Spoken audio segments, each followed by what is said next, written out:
Hi, Charlie Kasorik, Bench Woodworking, and time for one of my shop updates, and I have a lot of stuff to talk about today. The biggest thing I had to talk about is woodworking in America. I just got back from that a few days ago, and it was a whirlwind trip. I had so much fun there, and I actually have quite a good story about my ride down there and my ride back, too. So I'll talk about that in a second. But first, Woodworking in America, it's just this great event that happened to be held in Cincinnati this year. I met so many people and had so much fun. A lot of people who I met through YouTube and a lot of people who I know through Facebook were there, and I got to meet these people in person and talk to them and kind of party with them and hang out a little bit, and it was just great fun. You know, a lot of people that you would know and recognize, Jay Bates, April Wilkerson, Nick Ferry, and a lot of other people who I know or you may or may not know. Tom Pritchard, Diami Palatki, Tim Hollinger, Tony Rouleau, Paul Granger, and many, many, many other people. I have a complete list of all the people I met with, that I have pictures of anyway, on my blog. So please take a look at the blog on my website because I've got more details about my Woodworking in America trip there. I wrote a whole article about it. So in addition to hanging around with all the guys and gals and talking it up, they had classes, a lot of good classes. They had people, Roy Underhill was there, Shannon Rogers, Matt Cremona. Actually, Matt was my favorite presenter, just because Matt's a friend of mine, so he's my favorite. And a lot of people who you would recognize, and very, very high quality presentations. So that was good. I enjoyed that. But mostly I spent my time just hanging around the marketplace talking to people. Speaking of the marketplace, a lot of things to talk about there. Of course, they have all the vendors, Lee Nielsen has a big booth, Lee Valley has a big booth of tools, and of course I had to I bought a 45-degree saddle square because I just thought that would be just the handiest thing. When I got home, I realized I already had one. Anyway, and then black colored wood, ebony, black wood, that kind of stuff. It's kind of hard to come by, and it's really it's pretty expensive too. So there was a vendor there called Rare Woods or Rare Hardwoods, and they were selling these black wood blanks, 1.5 inches square, 17, 18 inches long, for $7 a piece. So I bought 6 of them. And I also got a piece of ebony, Gaboon ebony. This is like 29 inches long, and this is $20. I'm pretty happy with that. I'm not 100% sure what I'll use it on, but I am 100% sure that I will use it up. So that was nice.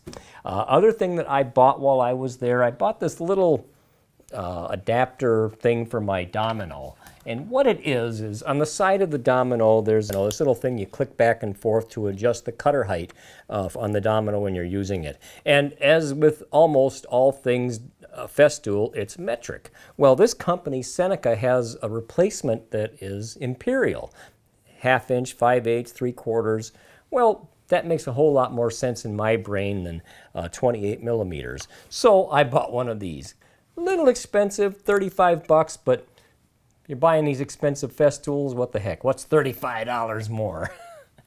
Anyway, I think that'll make using that thing nicer.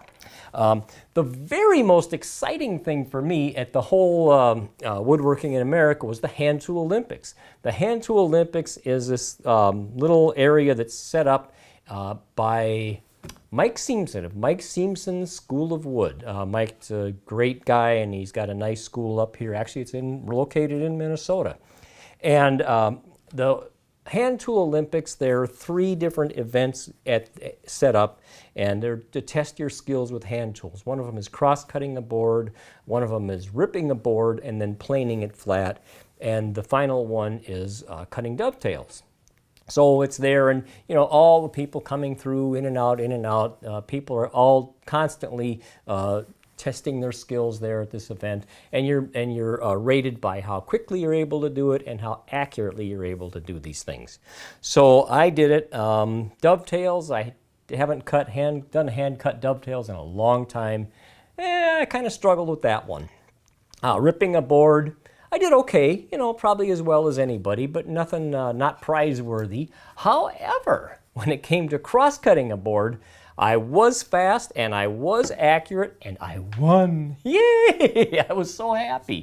So, and the prizes they're giving away were terrific. I got this new Concepts coping saw. This was one of the prizes I got for the cross-cut event. And I got this Gramercy hold down.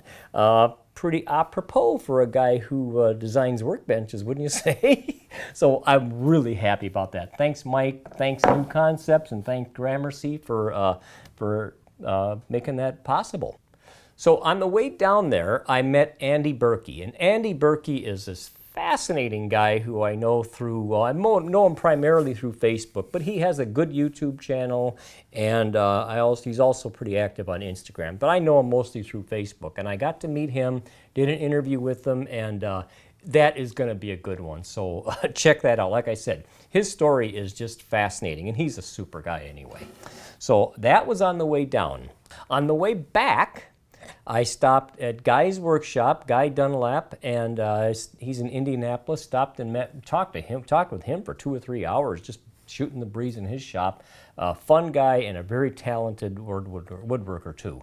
So check out his channel. In fact, my featured YouTube video this week is from Guy Dunlap, and he's working on a small sunburst table, and he did a brick mold for the apron. It's got a curved apron, and he did brick mold with veneer over that, and one of his videos shows how he did it, and I'm very impressed with that video and his process and his skills. So there's a link to that video in the description. I would encourage you to check it out because it's very good and very informative.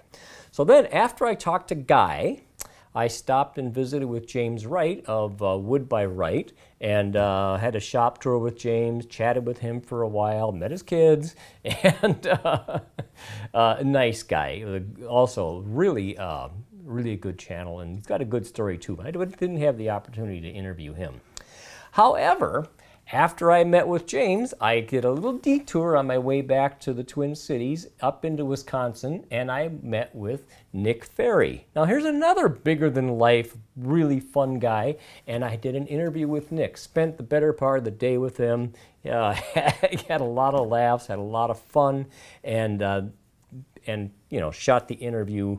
And I think that one is going to be just killer. It's going to be a lot of fun to watch, and you should look for that one probably in about 6 weeks.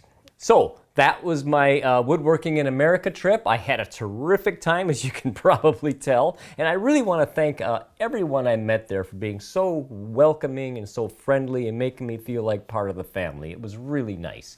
So my next video coming out will be later this week. It will be the build video on the kids bookshelf that I mentioned in my previous update. And next week I will put out the interview video that I did with Andy Klein. And Andy is, you probably know, he's just this incredibly creative guy. So the focus of that interview is creativity. Andy, how do you do it? How do you keep coming up with all these fantastic ideas? So keep your eyes out for those two videos, and thanks for watching.